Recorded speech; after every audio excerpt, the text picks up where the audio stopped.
The blizzard came without warning, as it always did in the deep winter months at the edge of Silver Pine territory. Lillian pulled her threadbare shawl tighter around her shoulders as she trudged through knee-deep snow, her basket of gathered herbs weighing heavy on her arm. The wind howled through the pines like a living thing, angry and relentless, and her wolf stirred uneasily beneath her skin. "We should go back," her inner wolf whispered. "The storm grows worse." Lillian ignored the warning. She'd learned long ago that survival meant pushing past comfort, past safety. Ethan needed the fever root she'd spotted near the frozen creek, and she wouldn't return home empty-handed. Her 5-year-old son had been coughing for 3 days, and Omega wolves on the fringes of pack territory didn't receive visits from healers. They made do, or they died. The forest grew darker as she pressed deeper into the woods, following the narrow path only she knew. Snow clung to her eyelashes, and her fingers had gone numb inside her worn gloves. She was about to turn back when she saw it, a splash of crimson against pristine white, stark as a scream. Blood. Fresh blood steaming in the freezing air. Lillian's heart lurched. Her wolf surged forward, alert and wary. The blood trail led off the path, droplets becoming pools, pools becoming a river of red that painted the snow in violent streaks. Every instinct screamed at her to run, to protect herself, to get back to Ethan, but she followed the blood instead. She found him in a small clearing, collapsed against the trunk of an ancient oak. The wolf was massive, larger than any she'd ever seen, even among the alphas who'd sneered at her during pack gatherings. His fur was dark as midnight, matted with blood and snow, and his breathing came in shallow, labored gasps that misted the air. Deep gashes scored his flanks, and one of his legs bent at an unnatural angle. He was dying. Lillian dropped to her knees beside him, her basket forgotten. Her hands hovered over his wounds, trembling. This was madness. She didn't know this wolf, didn't know if he was friend or foe, didn't know if he'd tear her throat out the moment he regained consciousness. But her grandmother's voice echoed in her memory, words spoken over a crackling fire when Lillian was just a girl. "You will heal the beast who breaks the world, and in return, he will remake you." At the time, she'd thought it was just another of grandmother's rambling stories. Now, staring at this dying wolf, the prophecy felt like a hand pushing against her back. "You're too big," she whispered, her breath clouding between them. "I can't carry you." But she had to try. Lillian grabbed fistfuls of his fur and pulled. The wolf didn't stir, unconscious or too far gone to notice. Her muscles screamed as she dragged his massive weight through the snow, inch by agonizing inch. Her wolf lent her what strength she could, but Lillian was Omega, the weakest of their kind, built for nurturing, not strength. The journey back to her cabin took an eternity. By the time she shouldered through her door, dragging the wolf across the threshold, her arms felt like they'd been torn from their sockets. She collapsed against the wall, gasping, staring at the impossible creature bleeding onto her floor. "Mama?" Lillian's head snapped up. Ethan stood in the doorway to their bedroom, his small face pale, his eyes wide as moons. He clutched his wooden wolf toy against his chest, the only toy he owned, carved by Lillian's clumsy hands during last winter's long nights. "Ethan, go back to bed," Lillian commanded, her voice hoarse. "But Mama, there's a—" "Now, baby, please." Something in her tone made him obey. He retreated to the bedroom, though she could feel his fear through the thin walls. Lillian forced herself to move, to think past her exhaustion. She needed hot water, clean cloth, silver leaf to prevent infection, moon petal to knit the wounds. Her hands moved with practiced efficiency, gathering supplies, stoking the fire until it roared. The wolf's heartbeat was fading. She could barely feel the rise and fall of his chest. Lillian knelt beside him and pressed her hands against the worst of the gashes. Blood welled between her fingers, hot and viscous. She closed her eyes and reached for the old magic grandmother had taught her, the healing gift that ran thin in Omega bloodlines. but was there nonetheless, buried deep. It was forbidden to use such magic without pack permission, but there was no one here to forbid her anything. Heat bloomed in her palms. She felt the wolf's life force, a flickering candle in the darkness, and she wrapped herself around it, willing it to stay lit. The magic flowed through her like a river, draining her own strength, but she didn't stop. She worked through the night, stitching flesh with power instead of thread, coaxing broken bones to align, drawing poison from the wounds. Dawn was breaking when she finally sat back, swaying with exhaustion. The wolf's breathing had steadied, his heartbeat strong and sure. The wounds had closed to angry red lines that would scar but wouldn't kill. Lillian's vision blurred. She'd given too much, pushed too far. Her wolf whimpered weakly inside her. She needed rest, needed food, needed... Light exploded through the cabin. Lillian threw up her arm to shield her eyes. The wolf's body was glowing, shimmering, reshaping. She scrambled backward as fur receded, as limbs lengthened, as the massive beast transformed into something else entirely. A man. He lay naked on her floor, his body a landscape of scars both old and new. Powerful muscles corded his arms and chest. Dark hair fell across a face that was beautiful and terrible in equal measure. Sharp cheekbones, a strong jaw, lips pressed together even in unconsciousness. But it was the scars that held her attention. 3 parallel lines that raked from his left temple down to his collarbone, deep and brutal. She knew those scars. Everyone knew those scars. Mother Moon, Lillian breathed, horror and disbelief crashing over her in equal waves. What have I done? Dmitri woke to softness. It was so unexpected, so foreign, that for a moment he thought he'd died and somehow found himself in the peaceful afterlife he didn't deserve. But then pain crashed through him, a deep, bone-level ache that meant he was very much alive and very much damaged. He opened his eyes. A ceiling, rough wooden beams, the scent of herbs and wood smoke and something else. Something that made his wolf surge forward with sudden, fierce interest. Where was he? The last thing he remembered was the ambush, Marcus's betrayal, the silver-tipped weapons that had torn through his defenses. He'd run, bleeding, knowing he wouldn't survive the night. But he had survived. You're awake. The voice was soft, feminine, cautious. Dmitri turned his head and found her standing near the door, wrapped in a faded dress that had been mended a dozen times. She was small, omega small, her wolf's presence barely a whisper. Dark hair fell around a face that was all delicate bones and wide eyes the color of forest moss. She held a knife in one hand, the blade trembling slightly, as if she could stop him if he meant her harm. His wolf pushed against his control, eager and curious in a way it hadn't been since... No, he wouldn't think about that. Wouldn't think about Elena, cold in the ground these past 3 months. Where am I?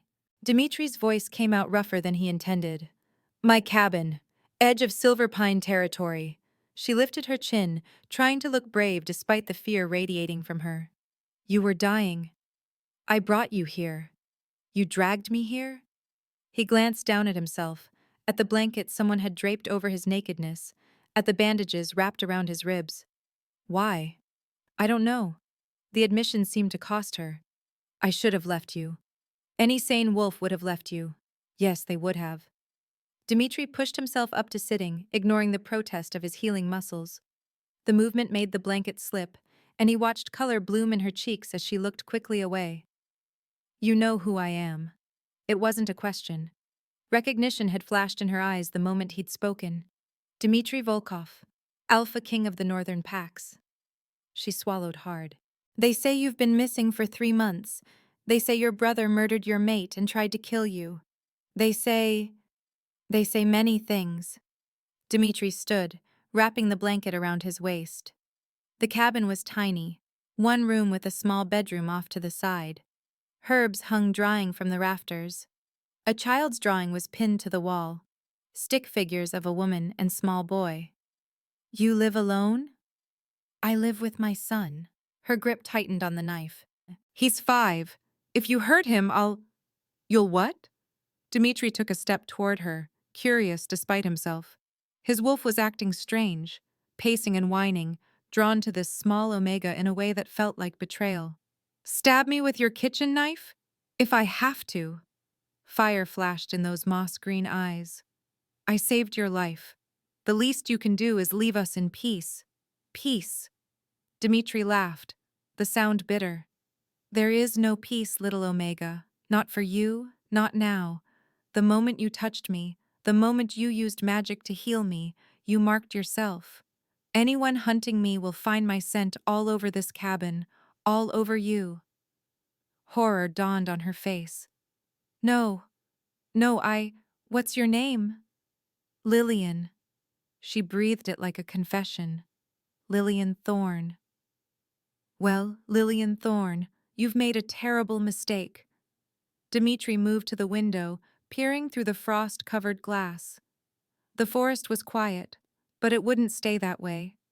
His enemies would be searching, and this cabin was isolated, defenseless. He should leave now, disappear before he brought disaster down on her head, but his wolf had other ideas. Mate, it whispered, insistent and undeniable. Mate, mate, mate. No. Impossible. Elena had been his mate, his true mate, and she was dead. The bond had died with her. He couldn't feel this pull toward another wolf so soon, shouldn't feel anything but grief and rage. Yet he did. You need to leave, Lillian said, echoing his own thoughts, before they find you here. Dmitri turned to face her.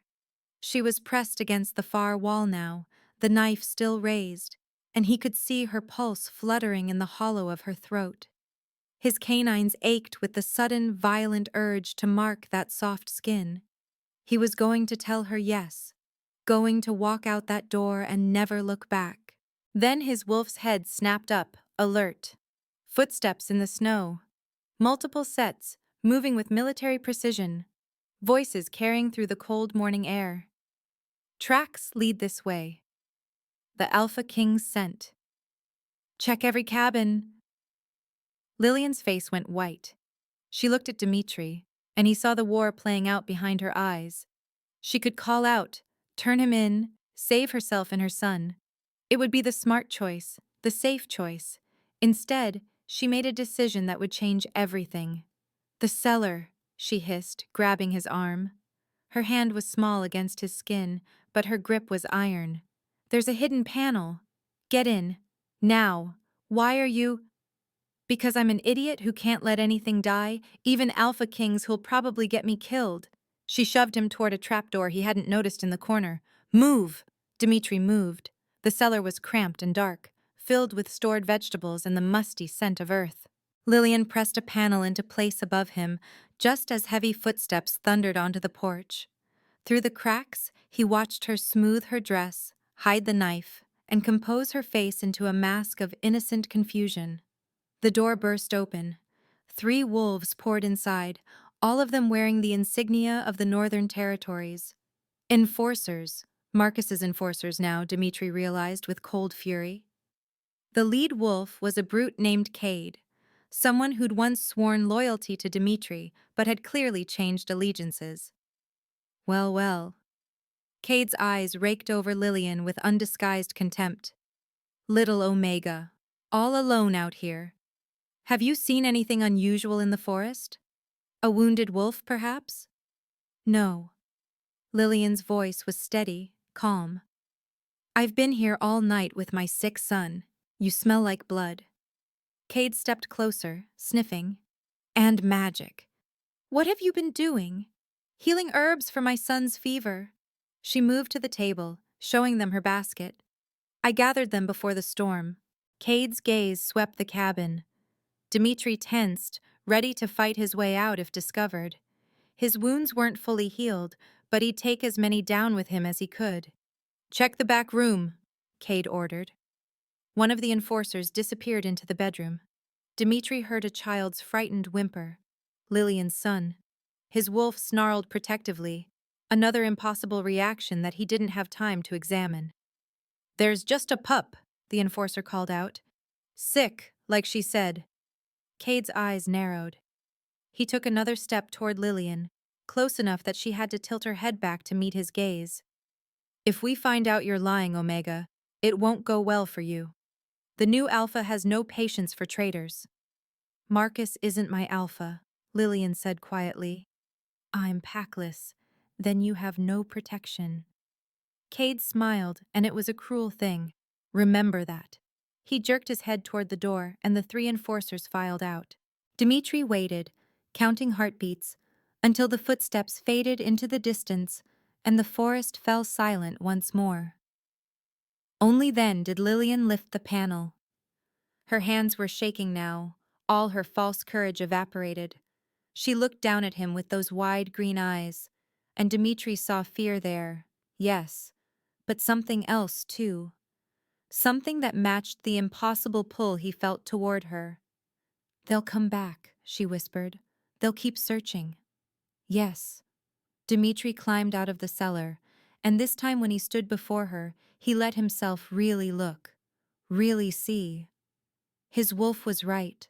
There was something about this woman, this Omega who'd saved him for no reason, who'd lied to enforcers to protect him, who radiated a strength that had nothing to do with physical power. You should turn me in, he said. It's not too late. You can still save yourself. Lillian shook her head slowly. No, I can't. Whatever you are, whatever you've done, I saved you. That means something. My grandmother always said the moon goddess doesn't put people in our path by accident. Your grandmother sounds like she filled your head with dangerous ideas. She did. A ghost of a smile touched Lillian's lips. She also taught me that sometimes the most dangerous thing is also the right thing. From the bedroom, her son coughed. A wet, rattling sound that made Lillian flinch. She moved toward him instinctively, and Dmitri caught her wrist without thinking. The touch sent electricity racing up his arm. They both froze. Their eyes met, and in that moment, Dmitri knew. His wolf knew. The bond that shouldn't be possible, that was too soon, too wrong, too real. It was there, forming between them like a silver thread being spun by invisible hands. What's happening? Lillian breathed. Something that will destroy us both, Dmitri said roughly. But he didn't let go of her wrist. Couldn't let go. Grandmother's prophecy whispered through Lillian's mind. You will heal the beast who breaks the world, and in return, he will remake you. She'd saved the Alpha King, and nothing would ever be the same.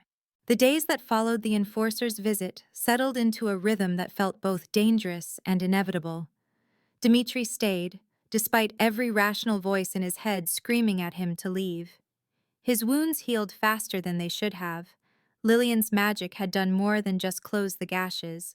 It had awakened something in his own healing abilities that had been dormant since Elena's death. He told himself he was staying because he was still too weak to travel. It was a lie, and they both knew it. Lillian moved through her small cabin like a wary deer, always conscious of where he was, careful not to let their paths cross too closely. But the space was too cramped for true distance, and every accidental brush of hands or meeting of eyes felt like touching a live wire. It was Ethan who broke through the tension first. The boy had been frightened initially, peeking around doorframes at the massive stranger who'd appeared in their home. But children were resilient, and Ethan's curiosity eventually overpowered his fear. On the third morning, Dmitri woke to find the child sitting cross-legged beside the makeshift pallet Lillian had prepared, staring at him with solemn brown eyes. Are you really a king? Ethan whispered. Dmitri pushed himself up on one elbow, studying the boy. He had his mother's delicate bone structure, but something else too. A spark of alpha energy that shouldn't exist in an Omega's child. Interesting. I am, Dmitri said quietly. Does that frighten you? Ethan considered this seriously. Mama says kings are just wolves who got too big for their fur. She says power doesn't make you good, choices do. Despite everything, Dmitri felt his lips quirk. Your mama is wise. She's the best. Ethan's fierce loyalty was endearing. Are you going to hurt us? The question landed like a knife between Dimitri's ribs. No. Never. Good. Ethan nodded decisively, then held out his wooden wolf toy. Do you want to see Fang? I made him a collar from Mama's thread scraps. Something cracked in Dimitri's chest. Some wall he'd built after Elena died, after he'd lost everything that mattered. He took the offered toy with careful fingers, examining the crooked collar with the gravity it deserved. He's magnificent, Dimitri said. A warrior wolf. Ethan beamed. From the kitchen, Lillian watched them with an expression Dimitri couldn't quite read. Hope and fear tangled together. When their eyes met across the small space, the silver thread between them pulled taut, humming with energy that made his wolf pace restlessly. Mine, his wolf insisted. Ours. Both of them. Dimitri looked away first. By the 5th day, pretending there was nothing between them had become its own form of torture. Dimitri found himself drawn to the kitchen in the evenings when Lillian worked at the worn table by candlelight. She'd pull out her grandmother's old journal, pages yellowed and crackling, filled with recipes and remedies and strange symbols that looked like they predated modern pack organization. "What are you reading?" he asked one night, unable to stay silent any longer. Lillian's hand stilled on the page. She'd been so focused she hadn't heard him approach. My grandmother's healing notes. There's a passage here about bonding magic that I don't understand. She shouldn't have said it. They'd been carefully avoiding the topic of bonds, of mates, of the impossible thing happening between them. But exhaustion had loosened her tongue, and now the words hung in the air like a confession. Dimitri moved closer, drawn despite himself. He looked over her shoulder at the spidery handwriting, and his breath caught. That's Old Tongue. Ancient pack language. You can read it? Alpha Kings are taught the old ways. His finger traced the words without touching the page, careful not to let his hand brush hers. It says, when two souls recognize each other across death and time, the moon goddess weaves their threads together. But such bonds are rare and dangerous, for they burn brighter than common matings. They can create or destroy, save or damn. The Luna who accepts such a bond must be willing to carry its weight. Lillian's pulse fluttered visibly in her throat. What does that mean? Carry its weight? True mate bonds are different from regular matings. Dimitri straightened, putting distance between them, though it felt like tearing off his own skin. They're stronger, deeper. The mates share emotions, can feel each other's pain, draw on each other's strength. But that connection goes both ways. If one is destroyed, it can break the other, like what happened when you lost Elena. Her name was a knife. Dimitri's jaw clenched. Yes. Is that why you won't?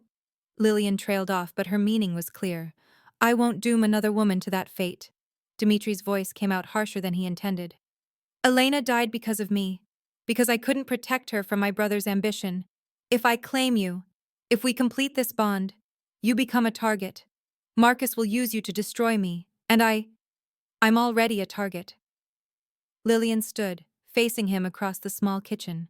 Candlelight painted gold across her features, and Dimitri's canines ached.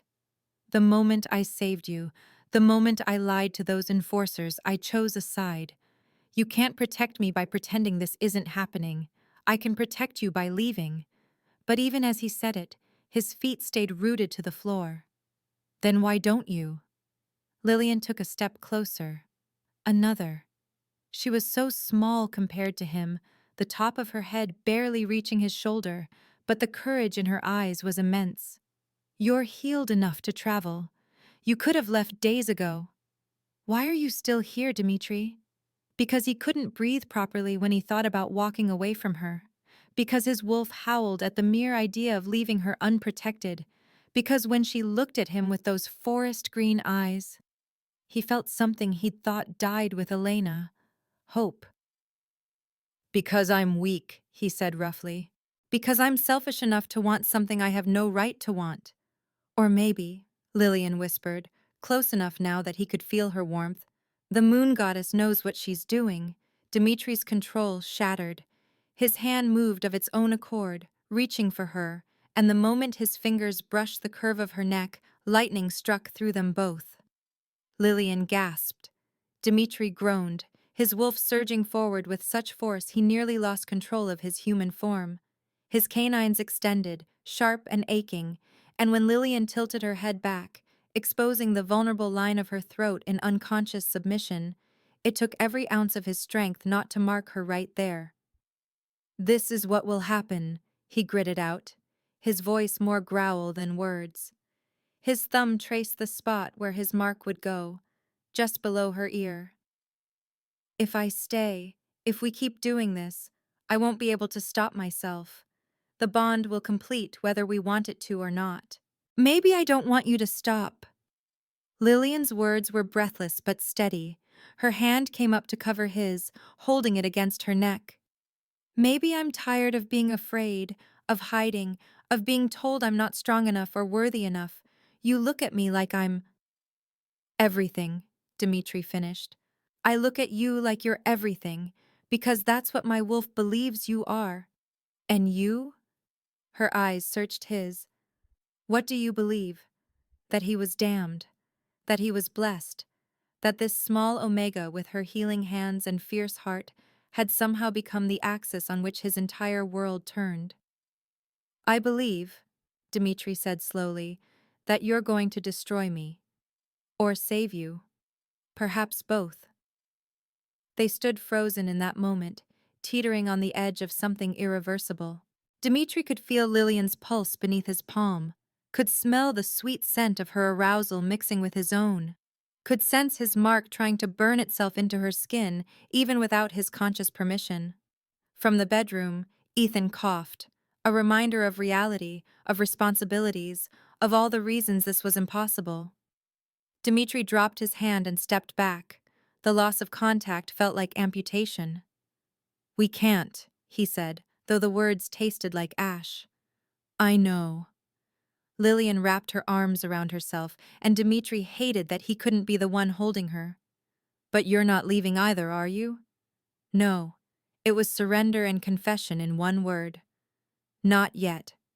It would have to be enough. Dawn came too early, breaking through the frost-covered windows in shades of pink and gold. Dmitri had barely slept, his wolf too restless, too aware of Lillian's presence just one room away. He'd spent the night watching the forest through the window, alert for any sign of threat. Which is why he saw them coming. Wolves. At least a dozen, moving through the trees with military precision. But these weren't enforcers. They moved wrong, smelled wrong. Mercenaries. And leading them, a presence that made Dmitri's wolf snarl with pure hatred. "Marcus. Lillian." Dmitri's voice cracked like a whip through the quiet cabin. "Get Ethan. Now." She appeared in the bedroom doorway, sleep-mussed and confused. "What? We're under attack." The words had barely left his mouth when the first wolf crashed through the window. Glass exploded inward. Lillian screamed, diving back into the bedroom. Dmitri met the mercenary mid-leap, his own wolf surging to the surface. He didn't complete the shift. Fighting in close quarters required human hands, but his strength multiplied, his speed becoming supernatural. He caught the wolf by the throat and slammed it into the floor hard enough to crack wood. The creature whimpered once, then went still. Two more poured through the broken window. The door burst open. Dmitri fought with the cold efficiency of a king who'd survived 100 battles, but he was still healing, still not at full strength. Claws raked across his ribs, the same wounds Lillian had just healed. Blood bloomed hot across his skin. Through the chaos he heard Ethan crying, Lillian's voice trying to soothe him. The bedroom. He had to protect the bedroom. Dmitri threw one wolf into the fireplace and snapped another's neck with a brutal twist, But more kept coming, and he realized with dawning horror that this wasn't a random attack. They were hurting him, separating him from Lillian and Ethan. A new wolf entered through the door, larger than the others, moving with predatory grace. It shifted mid-stride, bones cracking and reforming until Marcus Volkov stood in the ruins of Lillian's home. He looked exactly like Dmitri, If someone had taken all the darkness in Dimitri's soul and given it physical form, the same dark hair, the same strong features, but Marcus's eyes were cold in a way Dimitri's had never been, even at his worst. Brother. Marcus's smile was a razor. You look terrible. Playing house with an Omega doesn't suit you. Get out. Dimitri positioned himself between Marcus and the bedroom door. This doesn't concern her. Oh, but it does. Marcus inhaled deeply, theatrically. Can't you smell it? That's not just any Omega you've been warming your bed with. I haven't. Please, spare me. Marcus circled closer, his mercenaries forming a loose ring. The bond scent is all over both of you. Tell me, does your new mate know she's a replacement? That you're only sniffing around her because you're desperate for any connection after Elena died? Dimitri's vision went red. He lunged. Marcus was ready. They collided in a tangle of fists and claws, crashing through what remained of Lillian's furniture. They were evenly matched. They'd trained together as children, knew each other's moves intimately. But Marcus fought dirty, going for wounds that were still tender, using Dimitri's protective instincts against him. I'm going to kill her, Marcus hissed in Dimitri's ear as they grappled. Just like Elena. And you're going to watch. Power exploded through the cabin. It came from the bedroom. A wave of pure, ancient energy that sent every wolf to their knees. Dimitri felt it wash over him, through him, and his wolf recognized it instantly even though it shouldn't be possible. Luna magic. The bedroom door flew open. Lillian stood in the doorway with Ethan clutched against her chest, and she was glowing. Silver light poured from her skin, her eyes, her open mouth as she screamed denial at the wolves threatening her son. Get away from him! The magic answered her rage. It swept through the mercenaries like a scythe, lifting them bodily and hurling them through windows, through walls, through the very air itself. They fled yelping into the forest, their prey drive completely overridden by the primal fear of angering Aluna. Even Marcus staggered back, his expression transforming from smugness to shock to something far more dangerous. Hunger. Well. He stared at Lillian like she was a treasure he'd just discovered. The hidden Luna. I'd heard rumors of a lost bloodline, but I thought they were myths. Do you even know what you are, little Omega? Lillian swayed on her feet, the glow already fading. She'd expended too much energy too fast, and now she was crashing. Dimitri caught her before she fell, pulling both her and Ethan against his chest. Don't touch them, he growled. Marcus laughed, a cold, terrible sound. Oh, I don't need to. Not yet. But now I understand why the bond pulled you to her. She's not just a mate, brother. She's a weapon. Whoever claims her gains access to the old pack magic, the kind that could unite all the territories under one rule. She's not property. No, she's leverage. Marcus backed toward the door, his mercenaries regrouping behind him. Here's what's going to happen. You're going to bring your little Luna to the sacred meeting grounds in 3 days. You're going to formally challenge me for leadership of the Northern Packs, and when I defeat you, I'll take her as my prize. I'll kill you first. You can try. Marcus's smile was victorious. But we both know you're not at full strength, and now you have 2 more weaknesses to protect. Oh, and Dimitri, if you don't show up, I'll hunt down every Omega den, every packless wolf, every isolated cabin in our territory until I find them. Your choice. Face me like a king, or condemn hundreds to death. He shifted and disappeared into the forest, his remaining wolves following. Silence crashed over the cabin like a physical thing. Dimitri looked down at Lillian, still cradled against his chest, and saw his own horror reflected in her eyes. Ethan was sobbing quietly, his small body shaking. I'm sorry, Dimitri whispered. I'm so sorry. This is my fault. I should have left. He would have found me anyway. Lillian's voice was weak but certain. If what he said is true, if I really carry this bloodline, I was never safe. None of the Packless were ever safe. She was right, but it didn't make Dimitri hate himself any less. We need to leave, he said. Now, I have a stronghold in the northern mountains, a place Marcus doesn't know about. I can protect you there while you figure out how to face your brother alone? Lillian pulled back enough to look up at him. That's your plan? Walk into his trap and hope you're strong enough to win? It's the only way to keep you safe. No. Steel entered her voice, that same strength that had made her drag him through the snow, that had made her lie to enforcers, that had just manifested as pure Luna magic. No more deciding what's best for me. If I'm truly this Luna he talked about, if I have this power, then I'm part of this fight. We face him together, Lillian. Together, Dimitri. Or I swear by the moon goddess I'll walk to that meeting ground myself. She meant it. This small, infuriating, magnificent woman meant every word. Dimitri's wolf purred its approval. Strong mate, worthy mate. Together, he agreed, knowing he was sealing both their fates. In 3 days, one way or another, everything would end. They just had to survive that long. The journey to Dimitri's stronghold took 2 days through terrain that would have broken a normal wolf. They traveled in wolf form, Dimitri carrying Ethan on his massive back while Lillian ran beside them, her smaller wolf form struggling to keep pace. On the second night, a storm rolled in, the kind of vicious mountain storm that turned the sky black and the wind into a living weapon. They barely made it to shelter before the first lightning struck. The cave Dimitri found was shallow but dry, just large enough for the 3 of them. He shifted back to human form and immediately wrapped Ethan in his shirt, the boy having fallen asleep from exhaustion hours ago. Lillian shifted more slowly, her body trembling from cold and fatigue. Here. Dimitri pulled her against his side, sharing body heat. Outside, rain hammered the mountain in sheets. Sleep. I'll keep watch. I can't sleep. Lillian's voice was barely audible over the storm. Every time I close my eyes, I see them coming through the window. I see Ethan's face when that power poured out of me.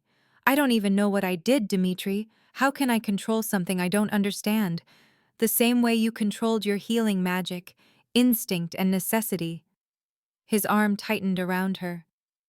You protected your son. That's the core of Luna magic. It's not about destruction.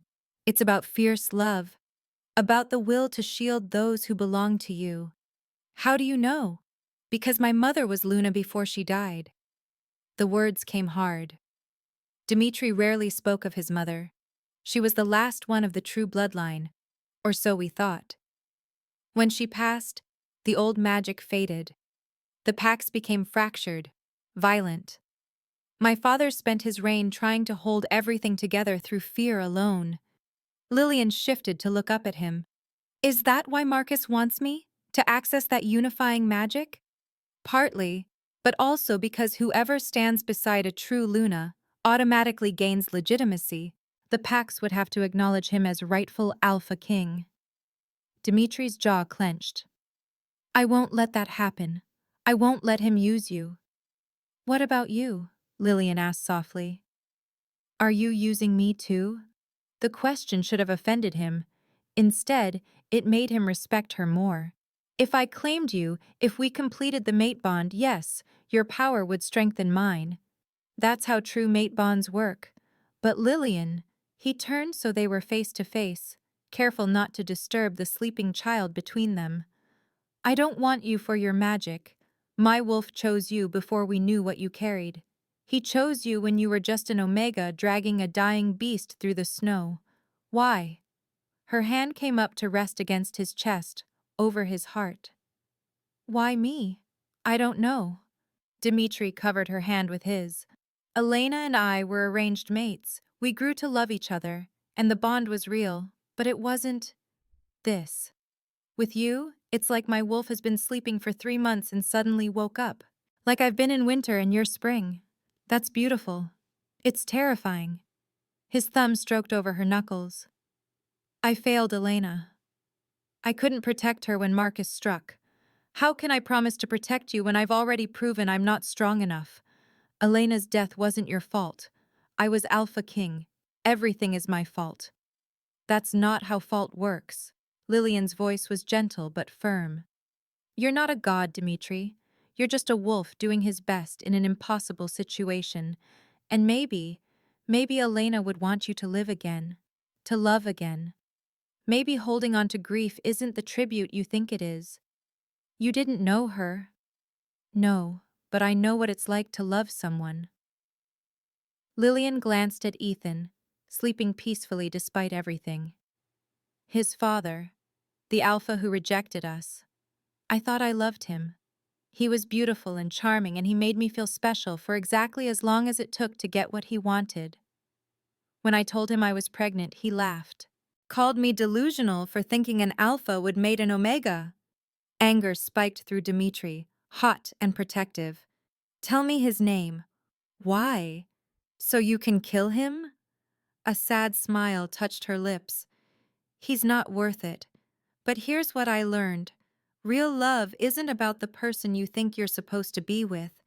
It's about the person who shows up in the snow, in the storm, when everything's falling apart. It's about choosing each other when you have every reason to walk away. Like you chose me. Like we keep choosing each other. Lillian's hand moved from his chest to his face, cupping his scarred cheek with a tenderness that made his eyes burn.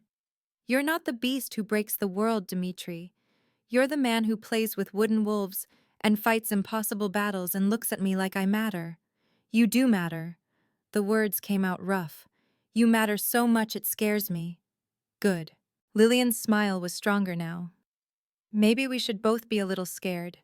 Maybe that means this is real. Dimitri leaned forward until their foreheads touched, breathing in her scent, letting himself believe for just a moment that this could work, that he could have this, could keep them both safe, could be worthy of the faith she placed in him. When this is over, he murmured, when Marcus is dealt with and you're safe, I want to court you properly, do this right, give you the choice Elena never had. I already choose you. Choose me again.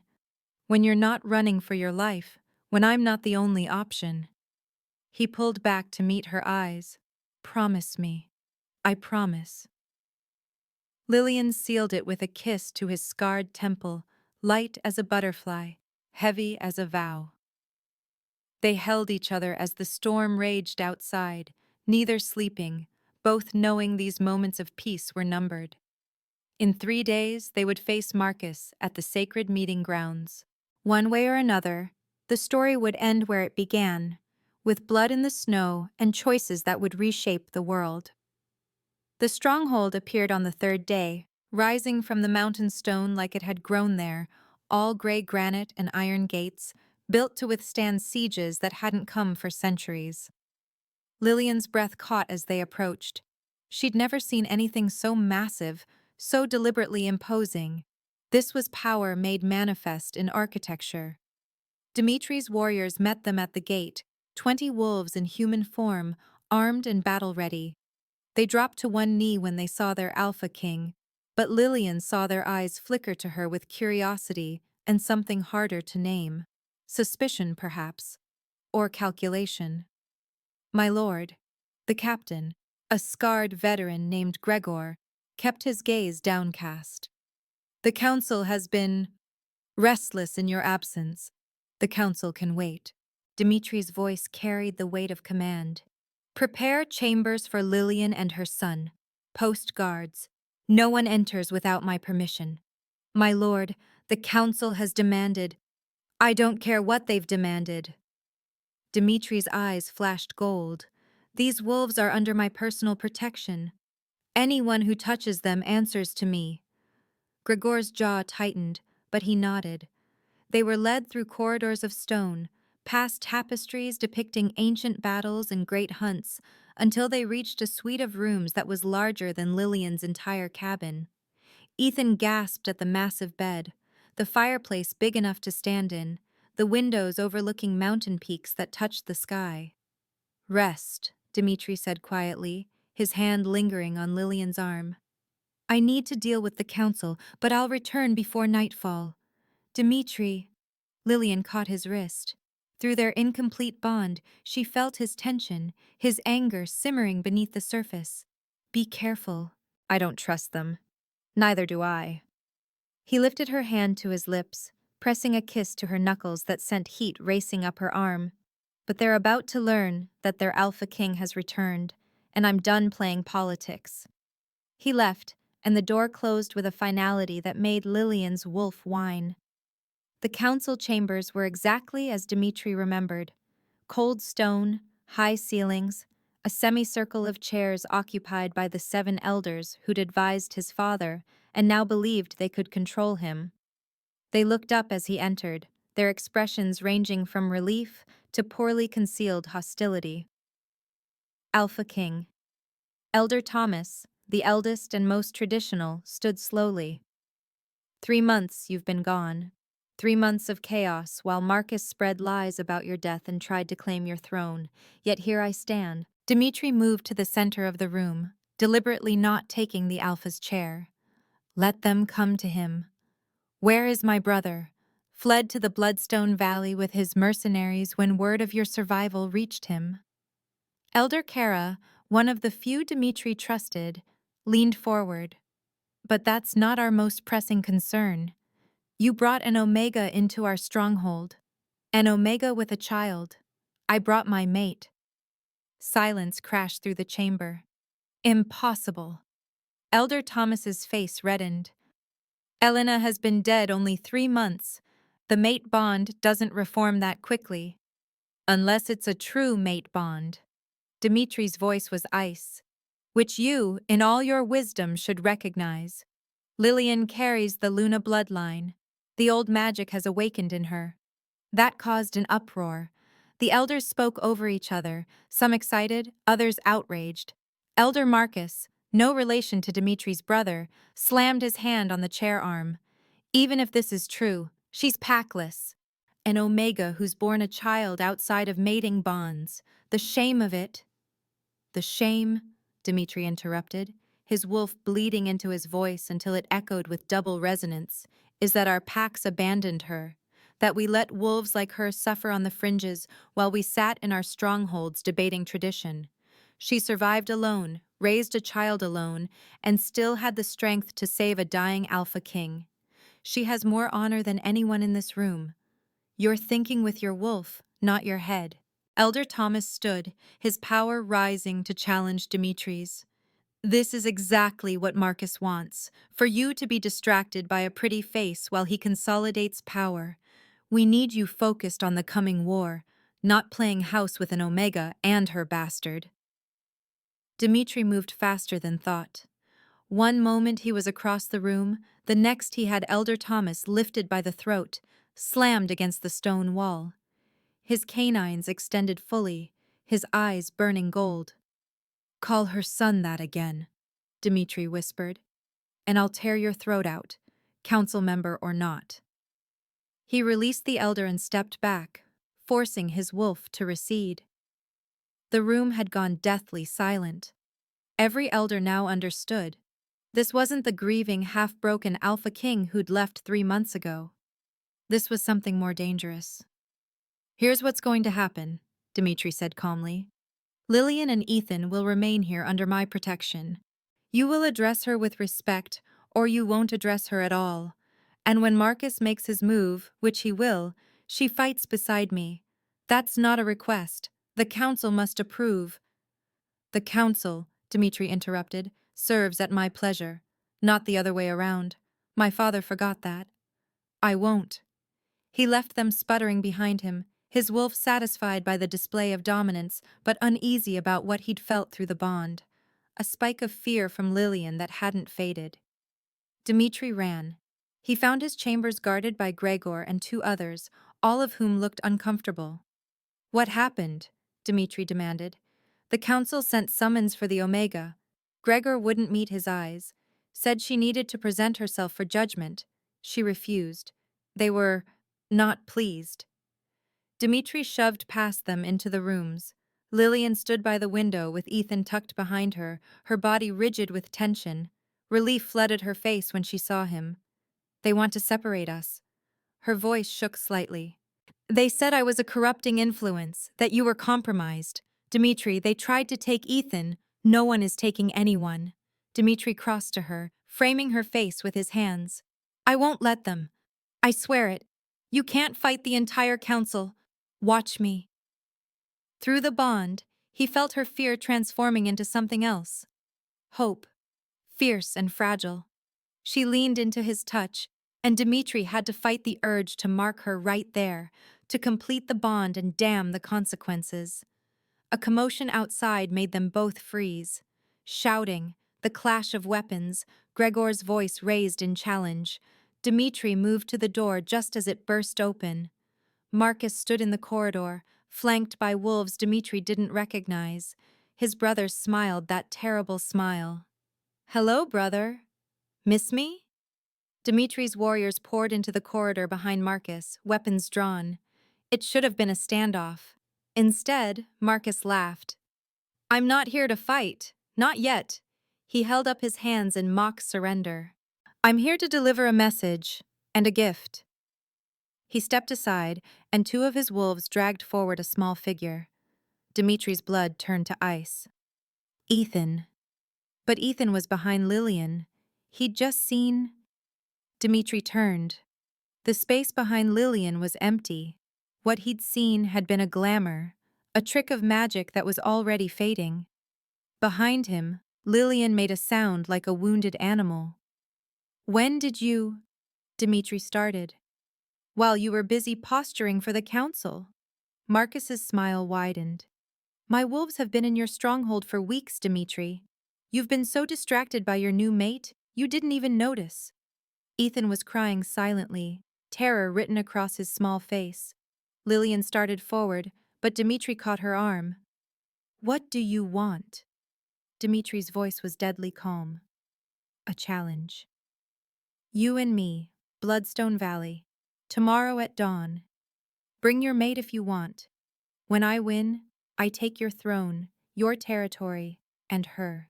Marcus's eyes raked over Lillian with possessive hunger. Don't show up, and I start killing. Every Omega, every Packless wolf, every weak link in your precious territories. Starting with this one. He gestured, and one of his wolves put a knife to Ethan's throat. No! Lillian's scream was raw.